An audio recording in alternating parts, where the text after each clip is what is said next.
What up, guys? We're doing a new discussion series, wishlist videos, and in-depth discussion on various topics on system mechanics and characters. We're gonna go through one topic at a time of things that we'd like to see change possibly in Season 2 for the next patch coming out. Or things, you know, just going over some stuff, like things that we already like that we don't think they should change, and yada yada.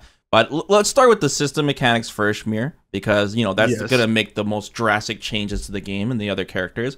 And we already, you know, dabbled on Drive Rush and other things, but let's spice it up today, and let's start with the parry system. I want to talk about normal parries, and then I want to talk about perfect parries.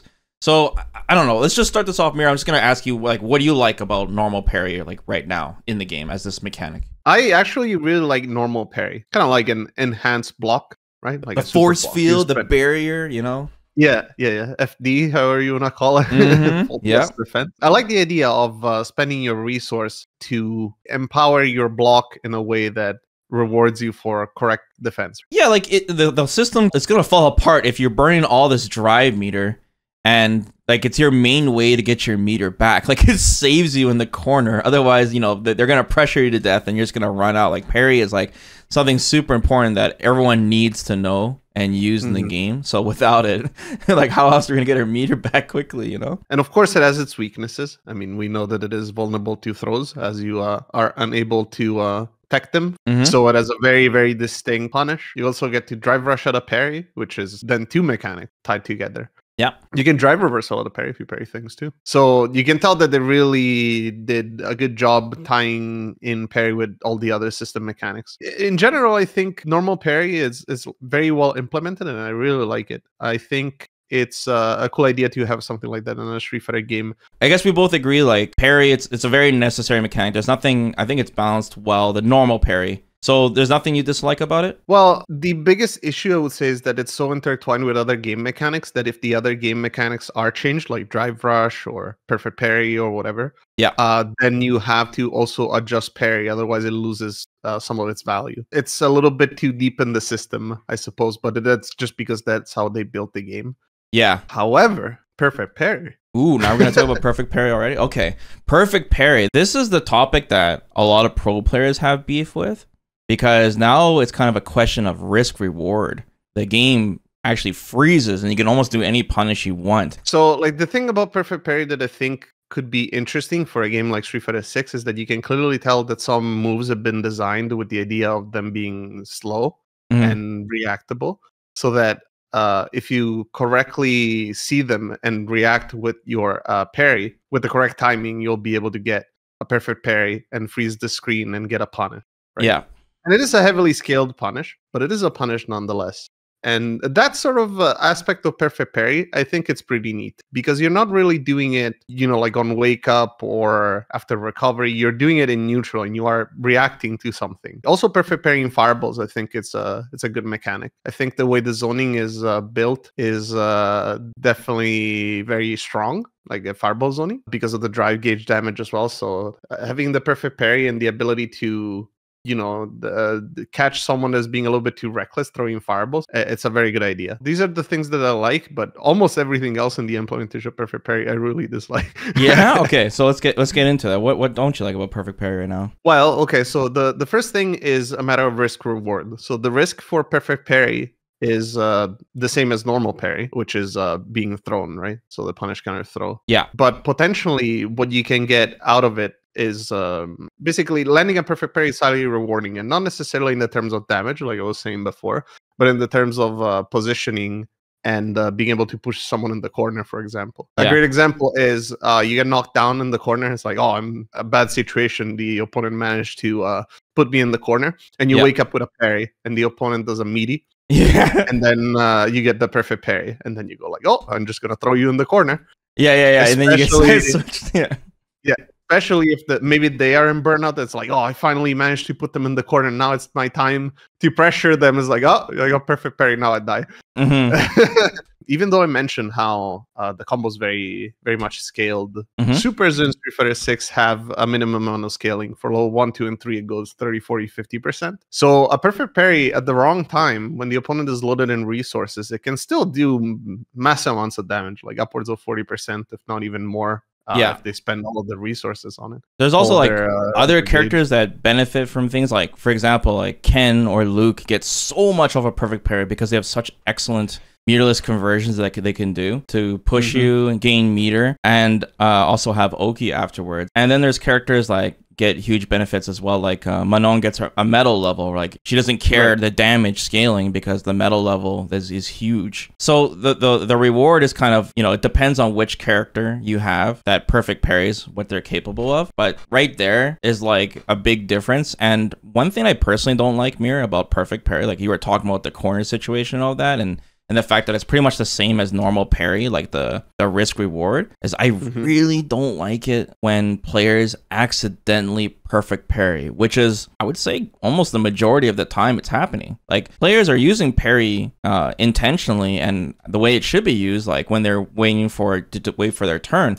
But a lot of the times when they're just pressing parry, like in neutral, or when they're blocking a block string, they'll get a random perfect parry, and then boom, the tables have turned. It's like a big deal. Another situation in which this is particularly, I think, when you do a block string and then you're in a minus situation and you're pretty far away from your opponent, so like not in throw range, and you try to go for a perfect parry. So what the opponent can do to punish you for doing that perfect parry is actually very, very limited. And maybe not limited, but it requires a big read that you're going to go for the parry. Basically, they have to walk up to you and throw you, or dash up to you and throw you. But if they press any poke, then they get perfect parry, then they can reverse the situation again. It's kind of like doing the good old -2 into EX uppercut from Street Fighter 5. Oh yeah, -2, dude. Except the risk is much lower. Right? You're not whiffing a huge normal, or sorry, not normal, a huge special that can get you punished, especially in a game with punish counter, right? I'm seeing a lot of Jamie players doing that. They'll do like heavy punch, and then even though they're minus, they'll try to steal their turn back, right, and go parry. Or Aki players will do the snake stance to the double kick and then go parry, right, because they're minus, but they're not minus enough where they can get punished, right? There's a gap there. They can do perfect parry. Like when people do something that is minus right in your face and parry, at least you have the option to really make them pay with the guess of a throw, right? Like yeah, we can throw them. I'm gonna throw because they're gonna parry, fine, and then you have an actual answer. But when people do extended block strings and then parry, that is particularly difficult to punish. And like I said, it's not quite like a DP because a DP has so much recovery that you will still be able to punish. And you're at such a range where you cannot really hit them out of the recovery, because walking up to them and throwing them, like I said, it's a big commitment. You cannot do that on reaction. And because you can block out of the recovery or parry, you cannot punish them with normals either, right? Like you say, let's say you don't do your normal because you're waiting for them to do something. Yeah. And they do a parry. It's like, okay. Well, I mean, I just have to accept that they did a parry. They used half of a drive gauge. It's not like they used a lot. Right. It's a very small commitment. I guess it just kind of comes down to the player's philosophy. Do you like the idea that, you know, that there's always an option to continue your offense? Because I think a lot of people won't like it too, that you do a block string and then you're forced to lose your turn. You know, some people like the idea that there's a mind game there that you can continue your offense. There is an option. Kind of like how if you go jab, jab, jab, you do a chain on somebody and then they know it's their turn, but then you can perfect parry their jab back and then get your turn back. You know, I personally think that there's in Street Fighter 6, I mean, this is mostly about Drive Rush, but I feel like you're kind of put in a situation where you're guessing a little too much, like too often. So when you add perfect parry on top of that, it's a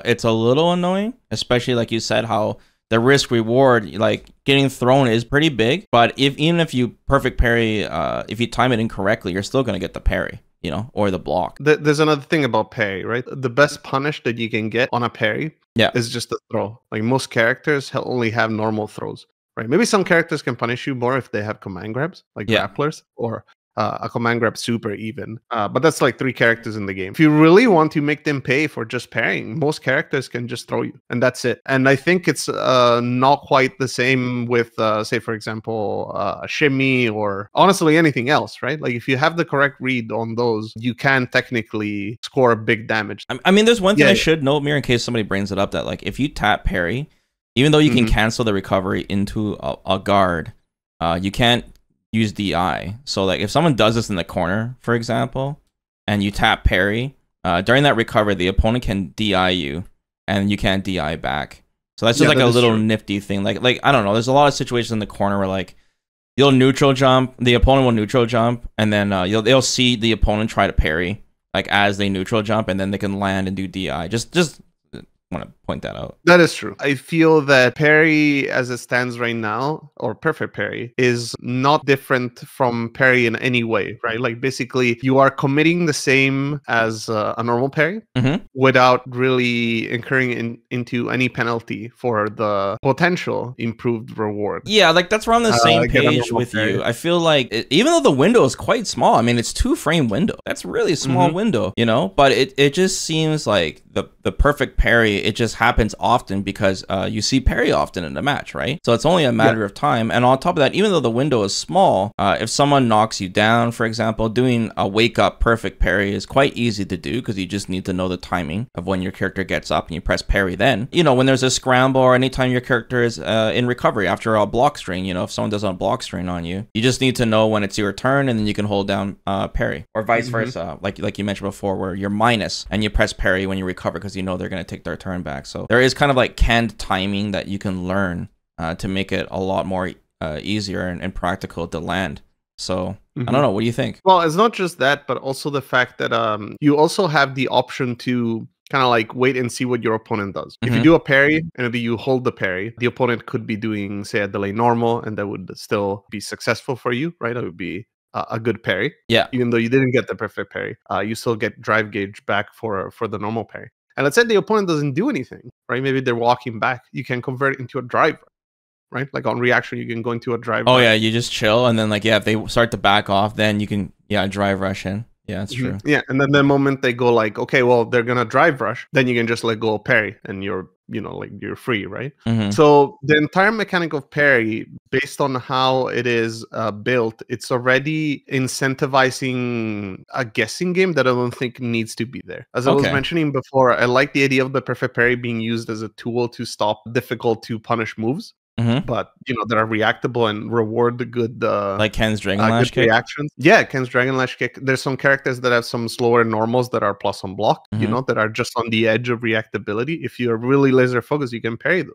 And that's cool. I like that aspect of perfect parry, and I wish we could maintain that without, or sorry, like while also going after the random perfect parry, which is basically what we are complaining about, right? Or like the option, you know what that reminds me of, like Street Fighter 3, like just the basic option select of, instead of doing a sweep and holding down and pressing heavy kick, you tap down and press heavy kick instead, so that just in case someone hits you with a low, you option select the parry into the sweep. You know what I mean? Don't get me wrong. Perfect parry and parry in general in Street Fighter 6 are not nearly as extreme as say parry in Street Fighter 3, right? Like Third Strike, where it's like it's basically an option select all the time, right? Because you just press forward. Really, there's no whiff or anything like that. There's much more risk inherently in Street Fighter 6. It's just that basically my point is I wish there was a way to make perfect parry more deliberate. And I guess my proposed solution, or at least a couple of proposed solutions. Okay, so you do want some changes. Yes, specifically for perfect parry, I would. If we do change perfect parry, I think we have to go back and change parry as well, because otherwise you have an issue of parry becomes less valuable overall, which is not what I'm trying to do. One of my proposals, I wish you could make it so that to perfect parry, you have to tap parry. You cannot just hold it. The issue with this is that I do not know how you can program this in. Ooh. You have to deliberately tap it instead? I think so, because then you're kind of like forced into that recovery state, right? Where you are just fumbling about if you screw it up. Yeah, if they start doing a block string on you after, then you're blocking after that. On paper, it makes a lot of sense, or at least to me, it makes a lot of sense. You spend half a drive gauge. If you screw up, you take the extra drive damage of actually blocking whatever they do after, right? Because it's not going to be a parry. So I think it adds a little bit to the risk in the sense of at least resource expenditure. But the problem is, I understand why perfect parry works that way on kind of like a programming level, because since it is the only the first 2 frames, even the game is not able to tell if you're holding or if you're tapping. It would be very difficult to implement, I think. I'm not sure if it would be possible, but I would like it to be that way. The chat's asking, like, what if you make it so that you press forward? Oh, forward then parry? Yeah, or I guess neutral parry, so that when you tap it, right, you're not blocking at all. So it's very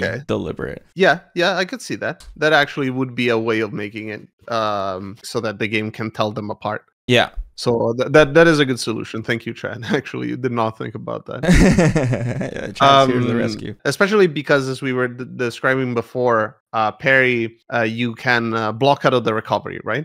And doing a neutral tap parry that way would make it so that if someone does an overhead or a low on you, for example, you'd get punish counter out of it, which would add even more to the risk. I gotta bring something up though, because we have to remind ourselves that, like, when we talk about these mechanics this way and we talk about, risk and reward, we have to look at like all levels of play. And I think in the lower ranks, right, and in the casual play of Street Fighter 6, perfect parry is not that rewarding, because a lot of people don't know like how to optimize or like the consequence of it. Because a lot of people actually, when this game first came out before in the beta, actually wanted perfect parry to be buffed. Do you remember that? They're like, oh, perfect parry is not strong enough. It's not strong enough. There's too much scaling. You lose half your damage. You do nothing. Now we're talking about, man, it's, this mechanic in the future is going to be very, very strong, with the accidental parries on the less risk reward part. So what do you think about that? Like, considering the other skill levels? Yeah, I think the big part of the whole discussion when it comes to perfect parry and the risk reward is the fact that at the time we did not understand, I think, how much screen positioning and bringing people to the corner, like how important that was going to be for the main game plan in Street Fighter 6, right? Like just putting someone in the corner, waking up with perfect parry,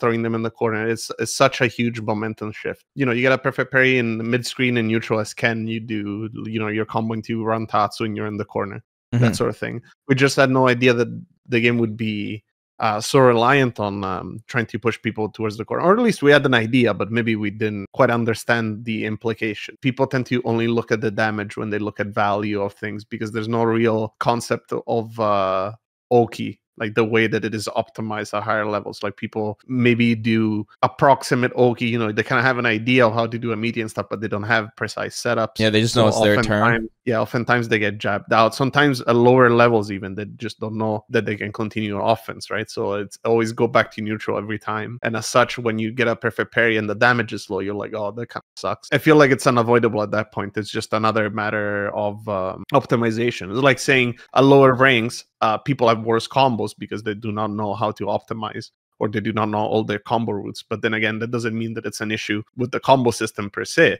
It's the fact that people progressively get better and better at these sort of things. One thing I like about perfect parry though is that it helps you against safe jumps, because there's so many safe jumps in this game because the normal and back recovery are the same. So it's like one of your universal tools for every character to deal with safe jumps, that you can perfect parry it. Yeah, actually, talking about anti-airing with perfect parry, you can tell that this game has been built with that idea in mind, that some characters have some dead zones where you'll be forced to attempt a parry, or like just take it, because many anti-airs they do not cover that area anymore, even if they did in previous games. I mean, as a Guile player, I can definitely relate, as my flash kick doesn't cover the entire screen anymore, just most of it. Yeah, I'm noticing the meta shifting now, where a lot of players, just to help with the mental stack, they're using perfect parry exclusively as an anti-air a lot of times. Like, I'm starting to like empty jump on people. It's like the parry meta is like, once again, it's not like a big topic right now, because it's drive rush takes the front row seat, but parry is gonna be next in line soon enough if Capcom does change drive rush. I do think perfect parry will be a bigger topic in the future, because a lot of pros are already talking about it. One thing that I can say, though, about all of this is that, of course, I am suggesting basically nerfs to perfect parry, but I'd be willing to compromise by saying that you could increase the window to be able to do a perfect parry if you add all of these extra, if you add all this extra risk to it. Because, like, you can make it like 3 frames. Yeah, because that would be 50% extra. That actually is quite a lot if you put it that way, right? Yeah. And as I was mentioning, I do like the idea of being able to use perfect parry to react, like when you are reacting to a slow move or a move that is hard to punish. because if you don't put like really a lot of time into it, especially when a lot of characters that have these sort of moves, they can change the timing just slightly. It's a matter of few frames, but it matters because obviously the window's so tiny, right? It can be pretty difficult to land that perfect parry. And I guess to add to this, if we don't want to change it so that you actually have to commit to the perfect parry, right, like that tap parry that I was mentioning before, at least, at the very least, I don't want you to be able to do perfect parry out of recovery, or like on wake up, like the frame you do it. I think like a normal parry. Yeah, because that'd be the second best thing. I really dislike that. Oh, you just like getting side switched in the corner? Well, I mean, even when I do it, right? Like sometimes I get perfect parry, then thrown into the corner, and then they do immediate, and I perfect parry, and I throw them into the corner, and I go like, wow. It's over. It just doesn't feel right to me. Another way to go at this perfect parry situation, and I thought of this some time ago, and I actually forgot to put it in my notes. Good thing I remembered it. Is to make it so that perfect parry has a canned follow-up with reliable. Oh, that would be crazy if they did that. Yeah, like it's like V shift, like where your character will just knock down, so you can't choose the back throw or do whatever. I mean, you could. I don't know if they would want to do it that way. I'm imagining like still decent damage, at least as much damage as you would get from a punish counter throw on a parried opponent, right? Because right now, if you throw someone after a perfect parry, you're gonna get a punish counter throw, and you still get decent damage. That's how much at least this canned follow-up should do, I think, if not even a little bit more. Because obviously you're taking away the utility of being able to do whatever you want. But it would solve a lot of situations universally, because as we were saying before, and this is actually a lot like Street Fighter 3, the better characters use parry better. Because of course, when they get the perfect parry, if Ken gets a perfect parry, it puts you instantly into the corner, right? Yeah. Or you can go for a side switch or whatever. And then the bad characters don't have the same option. Right. But if you had a canned follow-up, everyone has the same mechanic at that point. I'm like 50-50 on it, Like it's an interesting thing. Like if perfect parry really gets out of hand, but also we don't want to remove depth too, because it is cool seeing having some options to decide what to do, the best thing to do after a perfect parry, besides obviously just back throw. But like, I perfect parry and I see he has 1 bar of drive gauge left, so I'm gonna combo into DI to put him in burnout. Like that stuff I like. So it really just depends on the strength of perfect parry in the future. Like looking into the future of what solutions they can do. What do you think about this option select, Mir? Like if someone does something that's like you're anticipating, like we'll just say a Superman punch here with Marisa, or like how's this with Ken? What do you think about pairing? You go for a perfect parry. But if the perfect parry is not successful, you option select into a drive reversal. So you get like multiple chances. Like, do you think this is fine? Like, see, look, I got the perfect parry there. I don't need to do my drive reversal, because I'm seeing pro players do this option select a lot now. You get like 2 guesses. This is basically a matter of drive economy at this point, right? Yeah. Because if you get less than the expenditure of the drive reversal, then I think overall it's fine, because after all, you still reacted correctly with your parry. However, as you were mentioning, it is an option select. So like sometimes you might get a perfect parry, and then you get all the benefits of the perfect parry at that point, right?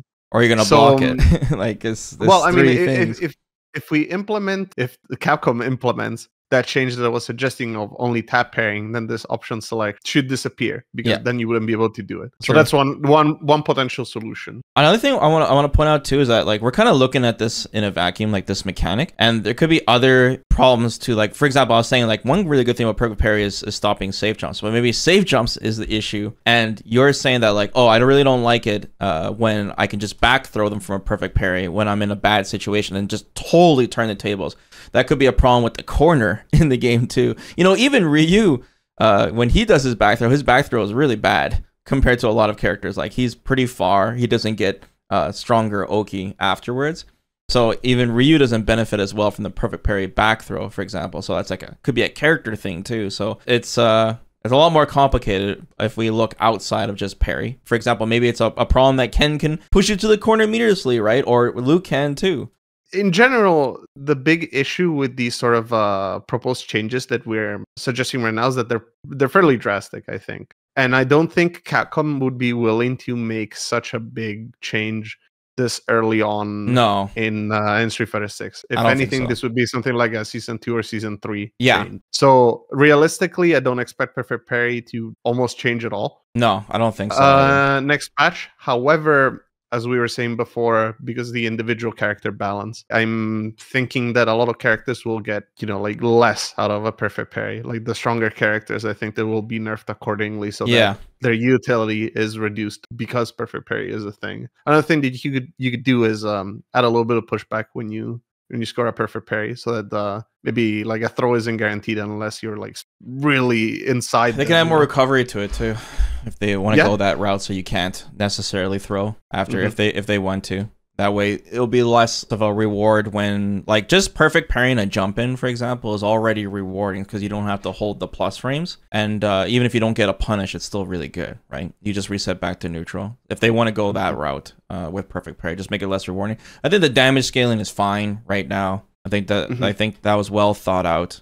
And for the first season of the game, there's nothing just really bad. So I guess let's just summarize everything. I'm pretty much just moot on it, like I think this is kind of like a possible future issue with Perfect Parry. So I don't really have much to say about it. Personally, my big issue with Perfect Parry is just fundamentally as a mechanic, right? Because it's very difficult to separate the deliberate aspect of Perfect Parry from the random aspect of Perfect Parry, right? That's the big issue. And that's hard based on the implementation that we have right now. Yeah. So I suppose from any of the changes that I've suggested so far, I'm really struggling to think of what would. Yeah, you just don't want the best one. You want it to be intentional, and you don't like the idea of accidental parries. I'm with you on that too. The accidental parries is starting to get a little annoying, but of course there's bigger issues right now. But I'm interested to hear like what the chat or the YouTube comments think about Perfect Parry, especially like at all skill levels right now, because this is more of a super competitive high level kind of future issue. I think especially among pros. I think as a parting thought, I guess I can go with I'm okay with them not changing Perfect Parry for the first season, or even the first few seasons. But I am very interested to see what they're going to do with the characters that are able to get the most out of Perfect Parry, because that is going to be the best scenario for Capcom to do something about it, right? Like indirectly affecting Perfect Parry by making it so that the whole situation in general is less rewarding for the good characters and more rewarding for the bad characters. In general, I mean, just better balance character-wise would greatly help the issue. Yeah, we'll see what Capcom does. We'll see when those first patch notes drop, if they'll change anything with Parry. But otherwise, we can revisit this in the future. All right, Mir? Cool discussion. Let us know your thoughts, on Parry. And we'll discuss more topics in the future. We'll keep going down the other drive system mechanics and other things about the game, like safe jumps and throw loops and stuff. And we can start tackling the characters. It'll be real fun. It'll pass by the time while we're waiting for Ed. So thanks again, Mir, for joining us. Absolutely. It was fun. Yep. And we'll talk again soon. All right, guys. Take care. Bye-bye. Bye-bye.